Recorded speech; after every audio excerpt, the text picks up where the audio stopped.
2 coaches and 3 seasons later, Abilene Christian Panther football may just have found its new man to stay. All you have to do is tweet us and Facebook tag us your picks from your seat at tonight's area games, and this baby can be yours.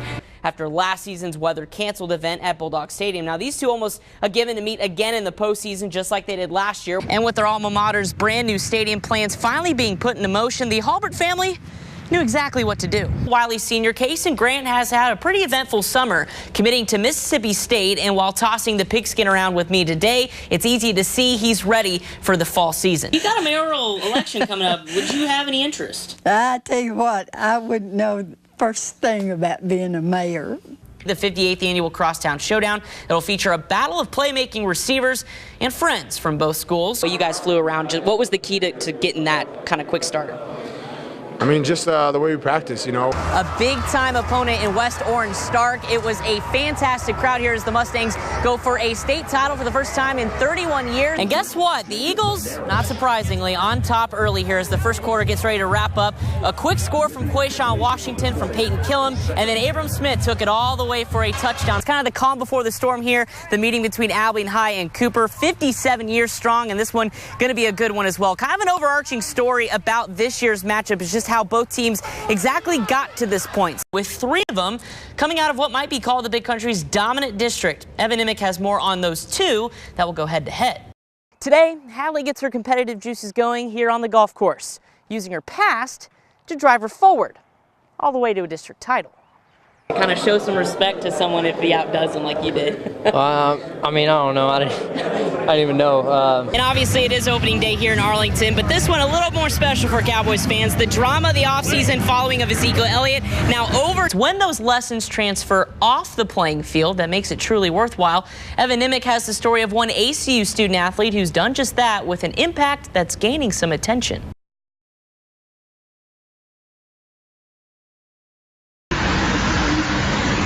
In the tight-knit community of Anson, the word survivor means just a little bit more. I overcame something that I wasn't supposed to overcome. An adjective, a statement that doesn't even fully describe one of its own. Senior golfer Hadley Whitaker. When you think about all the good and great things in the world and in our youth, they all come to fruition in her smile. If I have any problems, I think of 2 people, and it's my wife and Hadley. And so, oof, take 2. An impact that continues as she does what the odds say she wouldn't. Graduating high school, about to go college. But to fully understand the meaning of survivor, we must take a step back to 2009.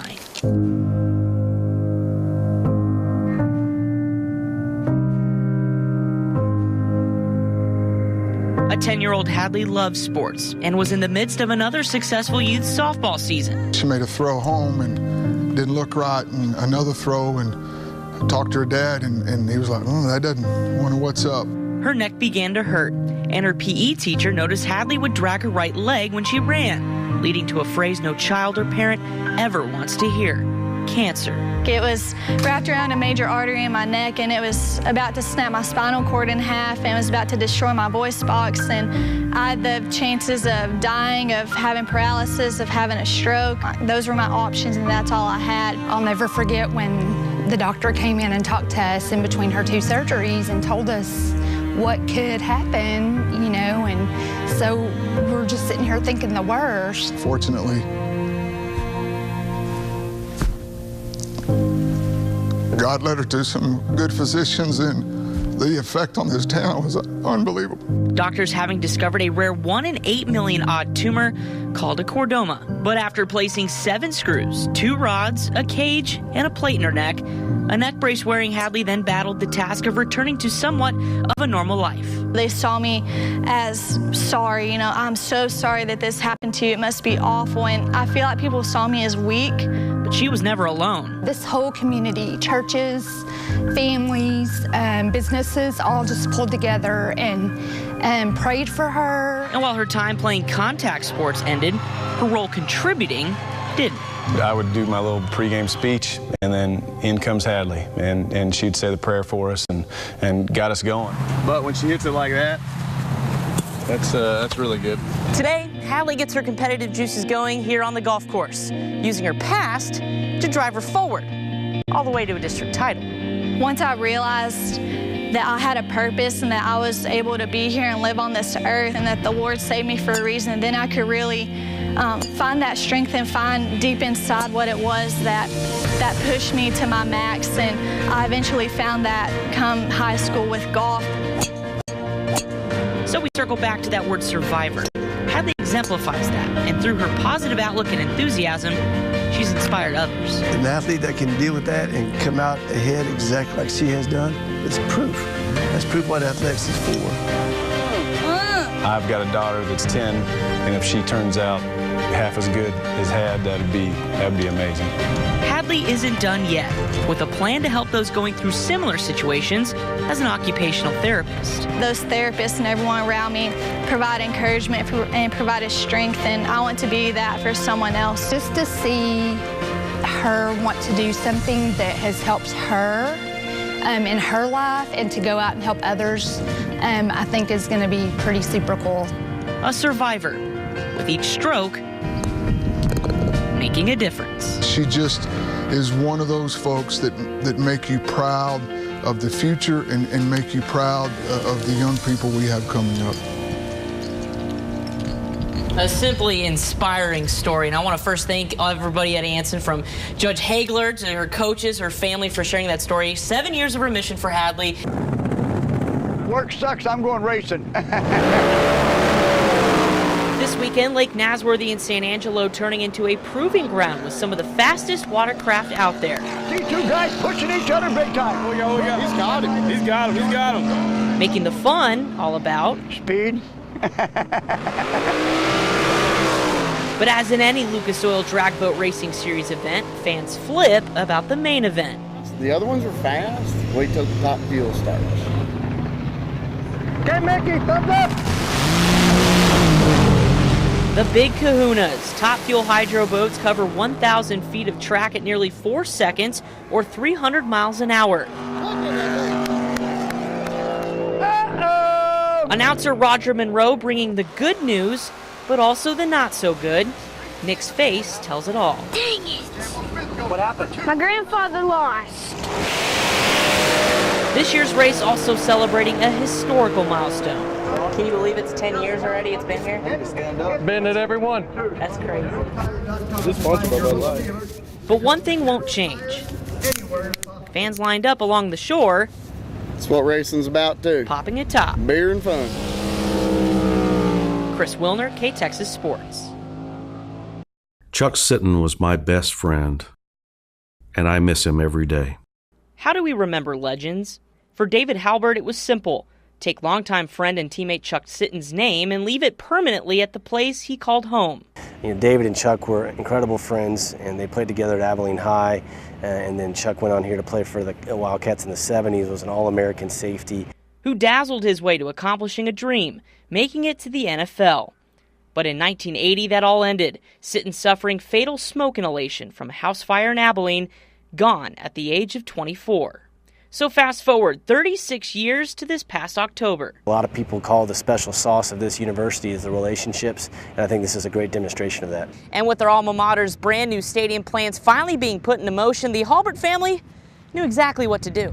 A $3 million donation in the name of their late friend on the 5-story, 55,000 square foot structure now known as Chuck Sitton Tower, housing the press box, club, and suite levels. To think that David and Kathy would choose to honor Chuck and memorialize him and his family's name as opposed to cementing their own legacy, that's just extremely powerful. What began as a gift now made visible in the summer sky. It's really a great story, and there's going to be a statue here of David and Chuck with their arms around each other. It's going to speak to the power of that relationship and the power of just friendship in general, and the kind of impact that having great friends can have on your life.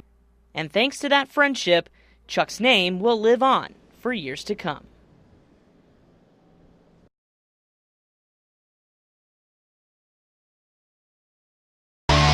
Now sports with KTXS Sports Director Chris Wilner. Good evening, everyone. Texans and Bengals kicking off week number 2 in the NFL tonight. Deshaun Watson getting his first ever career start in just his second professional football game. J.J. Watt is ready to go as the Texans defense came to play early on. First quarter since he's John Ross with the carry. He coughs up the football right in the awaiting arms of Jadeveon Clowney, and he takes it the other direction before being caught by quarterback Andy Dalton. This would set up a Texans field goal as Houston takes a 3-0 lead. As we mentioned, Clemson national champ Deshaun Watson, his first start. How about that? Welcome to the NFL, folks. Geno Atkins with the huge hit on Watson, but he would redeem himself on the next drive with the half winding down, breaks loose for a run, and birthday boy Watson makes it happen. First career regular season touchdown is a thing of beauty. Nice wheels as the Texans take the lead. Watson 10 of 17 for 87 yards and a rushing score as Houston leads in the fourth. For Dallas, this weekend's road trip to Denver means a world of trouble brewing for the offense. Just thank DeSoto product Von Miller, the runner-up to the Defensive Player of the Year in 2016. Miller finished with 13.5 sacks and has in 18 games with at least 2 sacks. So if you thought the Cowboys handled the Giants well, which they did, Sunday will be an even bigger challenge, especially for Lyle Collins, who will match up against Von Miller. And offensively, it's all about planning around the defensive stud. One-of-a-kind guy in the NFL. He's a Pro Bowl year and an All-Pro year and a year out for a reason. We have the guys that we have, and they're going to give us good looks, and we trust our tackles and our offensive line going into the game. When he's as good as he is, typically teams have a plan for him, whatever different teams do to try to neutralize a guy like that. I think it makes that process more challenging. Meanwhile, the Rangers closing out its series against Seattle at home. Kyle Seager for the Mariners steps up to the plate and delivers with a deep to right field. 2-run blast for Seattle, up 2-0 early. And the Rangers in the second would respond. Rougned Odor, with the man on third, flies out deep to right, allowing the tag and score by Joey Gallo. Rangers on the board, but that hunt for the wild card may be over, folks. Rangers about to drop its 5th in the last 6 games. Here at home, the Cowboys of Hart & Simmons coming to conference play on Saturday on the heels of a very dominant performance. 74-0 last week as the Cowboys will host Louisiana College in the American Southwest Conference opener, with HSU on a 2-game win streak against the Wildcats. Now, last week the Cowboys pitched that first shutout since September of 2012, allowing just 136 total yards to Texas College, while Landry Turner's quarterback debut saw 246 yards passing and 4 touchdowns. Heading into the conference stretch, the depth chart will also be ready, with everyone seeing playing time last week. Kickoff at Shelton Stadium, 1 o'clock on Saturday. Last week's Abilene Teacher Federal Credit Union Player of the Week, Drew Hagler, received his plaque today. The first-year starter lit up Hamlin on week 1 with 190 rushing yards and 4 touchdowns, along with a passing touchdown and 2 interceptions on defense. Also a nice moment for his father, head coach Chris Hagler, to share in his son's accomplishment. And this time tomorrow, we'll know who's crowned king of the Key City, the 58th Annual Crosstown Showdown. It'll feature a battle of playmaking receivers and friends from both schools. Cooper's Myler Royals and Abilene High's Raekwon Millsap are friends off the field, but they'll have one final duel at Shotwell in their senior season, each playing a big role on their offensive game plan. Royals has already received a few scholarship offers. He's been Ender Freeman's main target, hauling in a school record 15 catches, including that game winner last week against Grapevine. But Millsap has 4 touchdowns also on the season, along with 308 receiving yards. Progs from Craig and Madison Middle Schools. Millsap has the speed. Royals, though, has the height. Both coaches are trying to get their defenses ready. We've got to be able to keep him in front of us, that's for sure. I mean, he's an extremely explosive player. He's proven that time and time again. He's got great speed. He's very dynamic in the open fields. He's certainly tough to be able to defend, whenever he gets the ball in his hand. Freeman is doing a great job of getting the ball to Watson and Rolls is a big target out there, and it's definitely going to be, we're going to have our hands full there. And, of course, we'll run up to our coverage of the big game tomorrow. We'll be live at 5 and 6 on KTXS News to get you set. And I know a lot of people are worried about traffic, too, so get there early. It's a big weekend of football with the Shotwell, and you've got the ACU game and McMurray as well. So if you don't have enough football this weekend, you're just out of luck.